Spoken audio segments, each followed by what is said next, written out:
These are our top 5 most surprisingly good games. Not to say that these games didn't receive high scores, but games that we basically didn't really follow, and then we picked up the game and it went like, holy shit, this is like the best game I ever played, or one of the best. So this is going to be our list of 5 games that we thought were surprisingly well done. Starting off with my list, I would say number 5 would be Knights of the Old Republic. Simply because I didn't play the PC games from BioWare. Wasn't a big PC guy, so I was really surprised how much fun the game actually turned out to be. And I'm not even a big Star Wars fan, but I really enjoyed that one. Number 4 would be Persona 3, because basically when it came out, there was nothing else out, and I wanted an RPG that wasn't called Final Fantasy. And this game basically proved that you don't need to have good graphics to be really good, so I really enjoyed that game. My third would be Ninja Blade, because simply everybody's like, it looks like Ninja Gaiden, and I'm like, fuck Ninja Gaiden, this game is much better. No, I'm just kidding.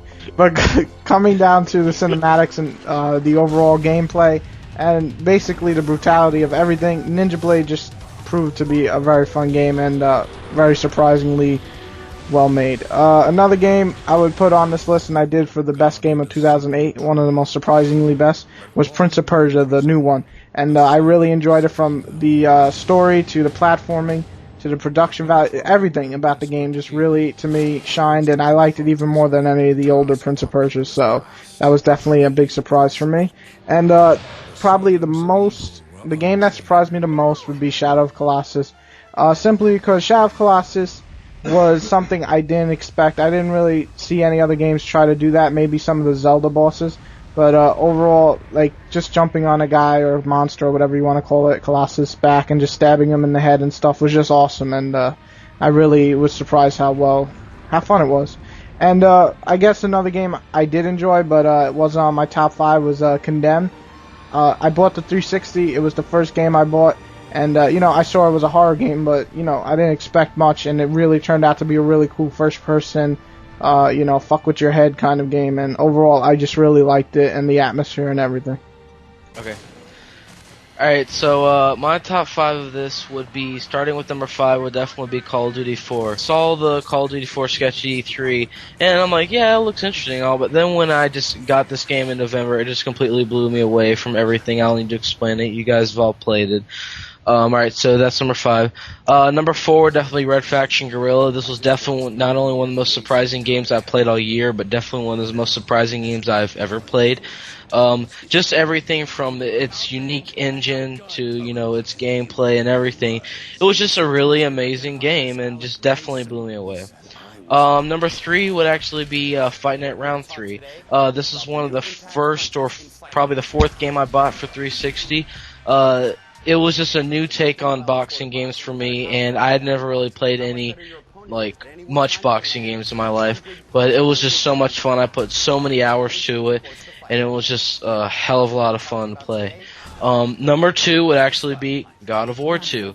I did play God of War 1 in late 2006, and I loved it. I picked up the sequel day 1 and thinking that, it's just going to be a sequel, it won't be that good. But it ended up blowing me away more than the first game, and it was just definitely probably one of my top 5 games even of all time. Number 1 on my list is definitely Mass Effect.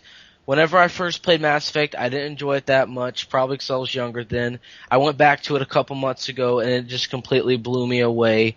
Just everything about the game is just gorgeous, from its gameplay to its story to the enjoyability of it was just so high, and it was just one of the greatest games I've ever played.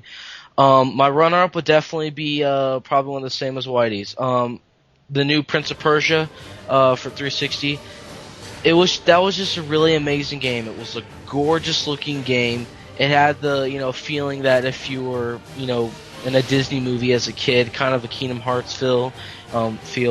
And it was definitely one of the other best games I played 2008, and definitely my runner-up for my top 5 of my most surprising games. You.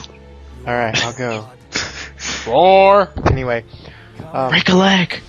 Alright. Okay, anyway. Alright, so my top 5 is, first is Ninja Blade.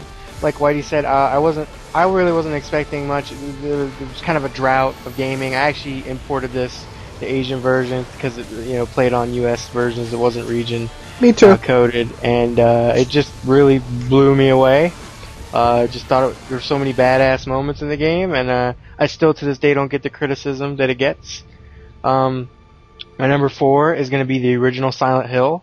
Back in the day, I was a fan of the original Resident Evil, and I remember going to a video store and renting Metal Gear Solid, which I was highly anticipating.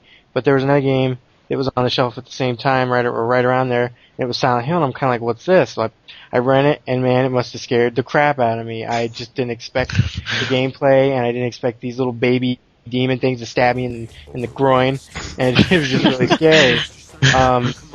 Then number 3 is Saints Row 2.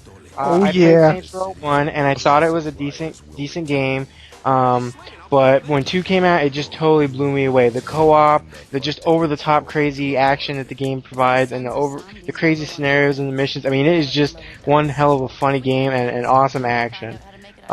Then my number 2 would be actually the new release Batman. I knew it was going to be good, but I didn't expect to consider like my favorite game so far this year, and it just really well, for anyone that's played it, and that's probably most of you out there, it's just a really well made game, and you can't go wrong playing the game, but it just blew my expectations out of the water.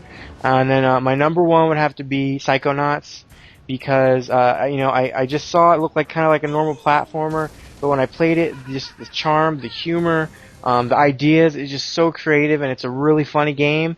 And it's by the guy who's also made Tim Schafer, who's making the new Brutal Legends, and it just blew me away when I played it. And then my runner-up would have to be the new Call of Juarez Bound in Blood. The original had some good ideas, but it had a lot of problems. But I think the sequel, which is actually a prequel, had a lot better graphics, a lot better pacing. Just everything was more refined, and I just had to finish it to the end. So that's my top 5 and runner-up. All right. Before I do mine, let me ask you: when you make this a video, are you gonna actually put like gameplay or pictures or something for these games? I'm gonna put gameplay of each one. Okay, I'm gonna make it a living hell for you. All right. No, if you pick ET or some shit, I swear to God, I was gonna say that you got sick. I'm gonna pick games no one ever heard of. All right, no, I'm just kidding. All right, more games. Weakness from the black ass. The first one's a simple one. The next few are gonna be hard for you to get gameplay. Anyway. All right, my top 5. I am speaking. You interrupt me again. All right. Go.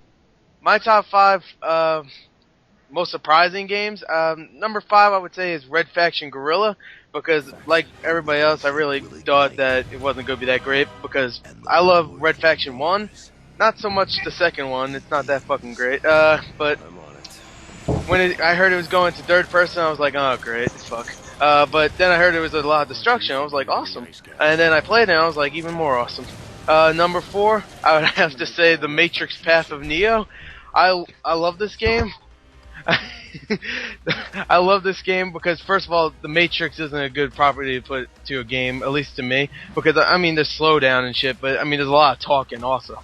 But this game is probably one of the most action-packed games I've played ever on the Xbox. It's very fun. The combat's really good. The gunplay is not that great, but whatever. Anyway, my number 3, and this one's gonna be surprising, Jak and Daxter. The reason I put Jak and Daxter is because when I was younger and shit, I didn't really care. I looked at it and I was like, what the fuck is this? This is stupid. A fucking squirrel and a guy with pointy hair. He's not a squirrel. Whatever. No, when I was... Whatever. Alright, I loved it. It was a great platformer, and... I mean, I loved all the sequels also. I didn't like the fucking combat Jak X thing. And the next one that's coming to the PS2 looks pretty bad. Anyway, number 2 is Red Dead Revolver. Now, I'm a big Western fan and shit. And I love this game mostly because of the quick draw and the actual cheesiness of it. It definitely felt like an actual Western. And the gameplay was actually really fun. It was also made by Rockstar, people that made fucking GTA and whatever. Alright, my number 1 is actually, this is going to be surprising, you probably never heard of it, Freedom Fighters. Oh my God. Are you serious? Freedom Fighters? That is your most surprisingly good game? Because when I saw it, I was like, this is fucking stupid looking, and my friend was playing, I was like, that's fucking retarded. We played the multiplayer, and it's probably the most fun multiplayer I've ever played on at least like a split screen.